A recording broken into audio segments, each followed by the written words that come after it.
1871 में criminal tribes act मुतारिफ करवाया गया। रोवोल्ट एक्ट 1919 ने मुस्लिम कम्युनिटी को सप्रेस करने की भरपूर कोशिश की। टू नेशन थ्योरी और आइडियोलॉजी की जब भी डिस्कशन आएगी तो शेख अहमद सरहिंदी का नाम हम मिस नहीं कर सकते। बांग्लादेश की सेपरेशन क्यों? पाकिस्तान की आइडियोलॉजी क्या है? टू नेशन थ्योरी कहां से आई? मोहम्मद अली जिन्नाह हिंदू मुस्लिम यूनिटी के एम्बेसडर थे। 1940s में पाकिस्तान रेजोल्यूशन के नाम से फॉर्मली पाकिस्तान को एज सेपरेट होमलैंड के तौर पे डिमांड किया।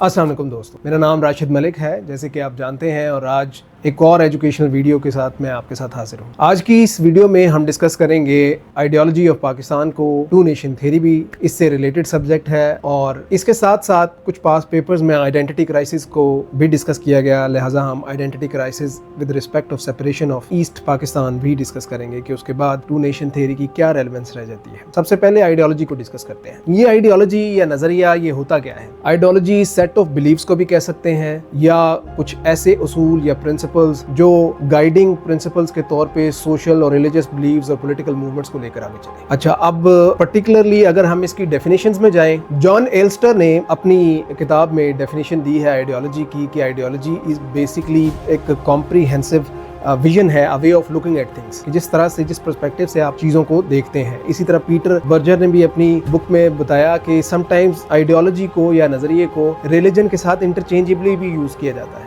अगर आप इसकी मजीद कॉम्प्रिहेंसिव डिटेल्ड डेफिनेशन में जाना चाहते हैं तो उसके लिए मैं आपको रिकमेंड करूंगा कि आप डिक्शनरी ऑफ सोशल साइंसेज को कंसल्ट करें। उसमें जूलियस गाउल्ड और विलियम कॉल्ब की एक बहुत कॉम्प्रिहेंसिव, एक पैराग्राफ जितनी लंबी डेफिनेशन है जो आपको फर्दर सेट ऑफ बिलीव्स और आइडियोलॉजी को एक्सप्लेन करती है। अब ये पाकिस्तान की आइडियोलॉजी क्या है? पाकिस्तान की जो आइडियोलॉजी है ये पाकिस्तान का कॉन्स्टिट्यूशन का, पाकिस्तान की बेसिस का कोर टेनेट है। और जैसे आपने सुना होगा पाकिस्तान का मतलब क्या, ला इलाहा इल्लल्लाह। इट वाज अ फेमस नारा at the time of independence of Pakistan, और उससे पहले जब स्ट्रगलिंग फेज था 1940 से लेकर 1947 के दरमियान। और ये जो प्रिंसिपल था मुसलमानों के लिए सेपरेट होमलैंड का, ये इसी रिलीजियस आइडेंटिटी के थ्रू ये इवॉल्व हुआ या ग्रो किया। इसका हिस्टोरिकल कॉन्टेक्स्ट भी है जिसके थ्रू इसको डेवलपमेंट मिली और ग्रेजुअली ये टू नेशन थ्योरी की कॉम्प्लेक्सिटी के साथ इंटर रिलेट कर गया। अब ये टू नेशन थ्योरी कहां से आई? Two nation theory basically in response to British behaviour, British economic, social and political policies और जो लीगल कॉम्प्लिकेशंस थे उसके रिस्पॉन्स में ये टू नेशन थ्योरी आई। वो बिल्टअप कैसे हुआ उसको हम लेटर ऑन इस वीडियो में डिस्कस करेंगे। अब हम 3-4 मेजर लोगों की इसमें कंट्रीब्यूशंस को डिस्कस करेंगे, जिनमें सर सैयद अहमद खान है, शेख अहमद सरहिंदी हैं जिनको मुजद्दिद अल अफ़सानी भी कहते हैं, कायद आज़म मोहम्मद अली जिन्नाह है, अल्लामा इकबाल है। इस तरह के लोग हैं जिन लोगों का मेजर कंट्रीब्यूशन था in shaping two nation theory and taking it further to the cause of ideology of Muslims, specifically ideology of Pakistan. Sir Syed Ahmad Khan ने अपनी अलीगढ़ मूवमेंट के जरिए मुख्तलिफ रसाइल, किताबों और मैगजीन्स के जरिए मुसलमानों को अवेयर किया कि he was a major critic of Hindu Muslim unity. ये हिंदू मुस्लिम यूनिटी का कोई कॉन्सेप्ट नहीं। सर सैयद अहमद खान का ये कहना था कि मुसलमान एक सेपरेट आइडेंटिटी हैं, लिहाजा उनके लिए एक सेपरेट आइडेंटिटी और सेपरेट नेशन होना चाहिए। उन्होंने मुसलमानों की एजुकेशन को, उनकी सोशल स्ट्रेंथ को और इवन उनकी पॉलिटिकल स्ट्रेंथ को अलीगढ़ मूवमेंट के जरिए बहुत ज़्यादा इवॉल्व करवाया और शेप किया। इफ्तिखार एच मलिक की किताब है Aligarh movement a historical perspective. उस किताब में ऑथर ने बहुत कैटेगोरिकली एक्सप्लेन किया कि सर सैयद अहमद खान हिंदू मुस्लिम यूनिटी के क्रिटिक थे और वो एक सेपरेट आइडेंटिटी पे बिलीव करते थे, और उन्होंने इस सेपरेट आइडेंटिटी को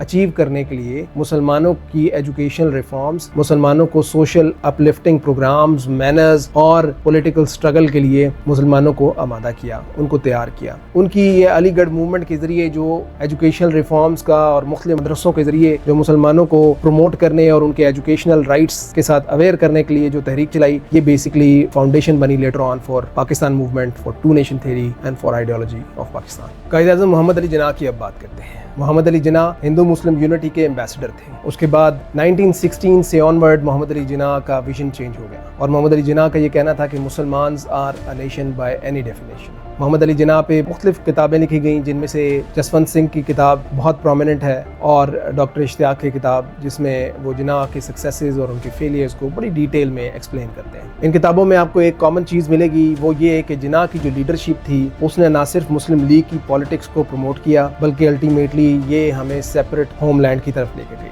1940s में जिन्नाह पाकिस्तान की मूवमेंट के सबसे बड़े लीडर बन के उभर के आए। اور ٹو نیشن تھیوری اور آئیڈیالوجی آف پاکستان کا سب سے بڑا کنٹریبیوشن محمد علی جناح کو جاتا ہے۔ اب یہ ٹو نیشن تھیوری کی بیسس کیا بنی؟ سب سے پہلے ہسٹوریکل پرسپیکٹیو ہے اس کا کہ برٹش نے مسلمانوں کو کیسے ٹریٹ کیا۔ اس میں سوشل ڈپریویشن بھی تھا، اکنامک ڈسپیرٹیز بھی تھی، جس میں مسلمانوں کے لیے جابز نہیں تھے، مسلمانوں کے ایجوکیشنل اور لٹریسی کے ایشوز تھے، جس کی وجہ سے ان کو پرومیننٹ پوزیشنز نہیں دی جاتی تھی، اور جب بعد میں پولیٹیکل آئیڈینٹی کی بات آئی تو پولیٹیکل آئیڈینٹی بھی مسلمانوں کو پیچھے رکھا گیا۔ اس میں جو سب سے بڑی مارجنلائزیشن مسلمانوں کی گئی وہ آپ کو لیگل کمپلیکیشنز میں نظر آئے گی کہ اس وقت کے جو کولونیل لاز تھے وہ سراسر مسلمانوں کو ڈپرائیو کرتے تھے ان کے آئیڈینٹی رائٹس سے، جیسے کہ اس میں چند پرومیننٹ جو ایکٹس ہیں وہ میں آپ کے ساتھ ڈسکس کر لیتا ہوں۔ 1871 میں کرمنل ٹرائبز ایکٹ متعارف کروایا گیا۔ کرمنل ٹرائبز ایکٹ نے بیسکلی کچھ کمیونٹیز کو سٹگمیٹائز کیا اور مسلم آئیڈینٹی کو کافی حد تک نقصان پہنچایا۔ اس کے بعد پریس ایکٹ 1910 انٹروڈیوس کروایا گیا۔ یہ جو پریس ایکٹ تھا اس نے جو تھوڑی بہت مسلم وائسز تھیں ان کو ختم کرنے کی، ایلیمینیٹ کرنے کی کوشش کی۔ برٹش گورنمنٹ انڈیا ایکٹ 1919، اس ایکٹ نے مسلمانوں کی پولیٹیکل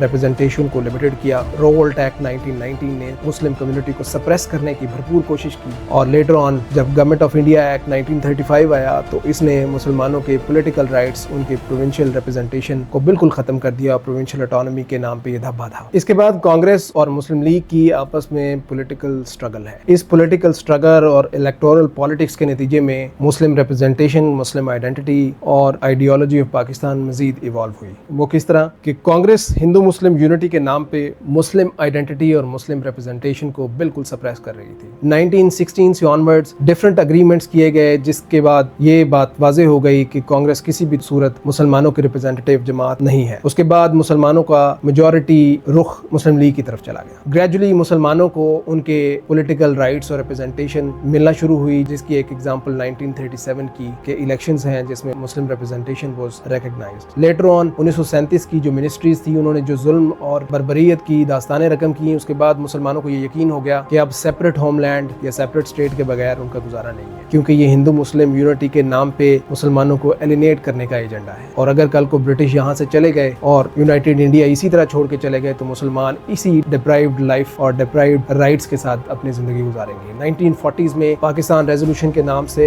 جس کو لاہور ریزولوشن پہلے کہا گیا، بعد میں پاکستان ریزولوشن اس کا نام ہوا، فارملی پاکستان کو as separate homeland, separate state کے طور پہ ڈیمانڈ کیا گیا، اور 1940 سے 1947 کے بیچ میں پھر یہ ایک تاریخ ہے جس میں 7 سال کے اندر پاکستان ایک سیپریٹ ہوم لینڈ کے طور پر سامنے آیا۔ یہ جو پچھلی پوری تاریخ آپ کو بتائی ہے، اس کا مقصد آپ کو بتانا تھا کہ کس طرح آئیڈیالوجی، ایک اسٹیٹ کی آئیڈیالوجی نے کس طرح ایوالو کیا۔ یہ جو 1940 سے لے کر 1947 تک کی ٹرانزیشن تھی، اس شارٹ پیریڈ کے دوران کس طرح ایک سیپریٹ ہوم لینڈ اور ایک سیپریٹ اسٹیٹ کو اچیو کیا گیا، اپنے رائٹس کے لیے ایکٹیویٹیز کو، موومنٹس کو بڑھا کے، یہ سب ثابت کرتی ہے کہ آئیڈیالوجی آف پاکستان وہ کس طرح ایوالو ہو رہی تھی ایک ہسٹوریکل کانٹیکسٹ میں۔ When India takes her place as a free and independent dominion in the British Commonwealth of Nations, I send you all my greetings and heartfelt wishes. Millions of Indians, led by Prime Minister Nehru, celebrated the independence of this great nation. Led by Muhammad Ali Jinnah, the new Dominion of Pakistan also celebrated its independence. آپ کو یہ سب بتانے کا مقصد ایک historical back ground دینا تھا تاکہ آپ کو یہ پتا چلے کہ یہ ٹو نیشن تھیوری کی فارمولیشن کس طرح ہوئی۔ ٹو نیشن تھیوری اور آئیڈیالوجی کی جب بھی ڈسکشن آئے گی تو شیخ احمد سرہندی کا نام ہم مس نہیں کر سکتے۔ شیخ احمد سرہندی اور علامہ اقبال نے جو مسلم نیشنلٹی کا کانسیپٹ ہے یا مسلم سیپریٹ آئیڈینٹی کا کانسیپٹ ہے، اس کو بہت ہائی لائٹ کیا۔ شیخ احمد سرہندی نے جو دین الہی اکبر کے ایک ریلیجس ایڈونچر کے خلاف جنگ لڑی، جو لڑائی لڑی، وہ مسلم آئیڈینٹی کو پرزرو کرنے کے لیے ایک بہت بڑی جدوجہد تھی۔ انہوں نے جو پوری دنیا میں خطوط لکھے وہ مسلم آئیڈینٹی کو ایوالو کرنے کے لیے بہت امپورٹنٹ کانٹیکسٹ ہے۔ اسی طرح علامہ اقبال نے جو سب سے پہلا آئیڈیا دیا ٹیریٹوریل انٹیگریشن کے ذریعے ایک سیپریٹ مسلم میجورٹی اسٹیٹ بنانے کا، وہ بھی بہت امپورٹنٹ تھا سیپریٹ مسلم ہوم لینڈ کے لیے۔ تو یہ آئیڈیالوجی آف پاکستان کی ایوولوشن میں یہ دو ڈسکشنز اگنور نہیں کی جا سکتی۔ اب ہم چیلنجز کو ڈسکس کرتے ہیں کہ پاکستان کی identity crisis, ideology in danger یا two nation theory in danger کو بہت ڈیبیٹ کیا جاتا ہے، specifically in the context of separation of East Pakistan یا بنگلہ دیش۔ ابھی ہم اسی کی بات کرتے ہیں۔ اگر آپ نے حسین حقانی کی کتاب ری امیجننگ پاکستان یا عائشہ جلال کی کتاب اسٹرگل آف پاکستان، ایئن ٹیلباٹ کا کام، یا ولی نصر کی اور کے بی سعید کی فارمیٹیو فیز آف پاکستان، اگر آپ نے یہ کتابیں پڑھی ہیں تو آپ کو بہت اچھے سے اس چیز کا ادراک ہوگا کہ جو آئیڈیالوجی ہے یا جو ٹو نیشن تھیوری ہے، اس کا اور آئیڈینٹی کا بہت گہرا تعلق ہے، which was basically the basis of Pakistan as a separate homeland. अब बांग्लादेश की सेपरेशन क्यों हुई, उसके पीछे मल्टीलेटरल और बहुत सारे मल्टीपल कॉजेज हैं, हम उनकी डिटेल में नहीं जाएंगे। हम अपनी आज की इस टॉपिक की डिबेट की कंक्लूजन की तरफ जाते हैं। मेरे नज़दीक आइडियोलॉजी ऑफ पाकिस्तान और टू नेशन थ्योरी पाकिस्तान की बेसिस ज़रूर है, लेकिन आज पाकिस्तान की आइडेंटिटी वाकई एक क्राइसिस बन चुकी है और इस क्राइसिस को रिजॉल्व करने का तरीका ये है कि पाकिस्तान के इंस्टीट्यूशंस बैलेंस्ड हो, एम्पावर्ड हो और अपनी अपनी डोमेन में काम करें। पाकिस्तान की डेमोक्रेसी फ्लरिश करे, पाकिस्तान के डिफरेंट प्रोविंसेस में से किसी एक प्रोविंस को मार्जिनलाइज कम्युनिटी के तौर पर ट्रीट ना किया जाए,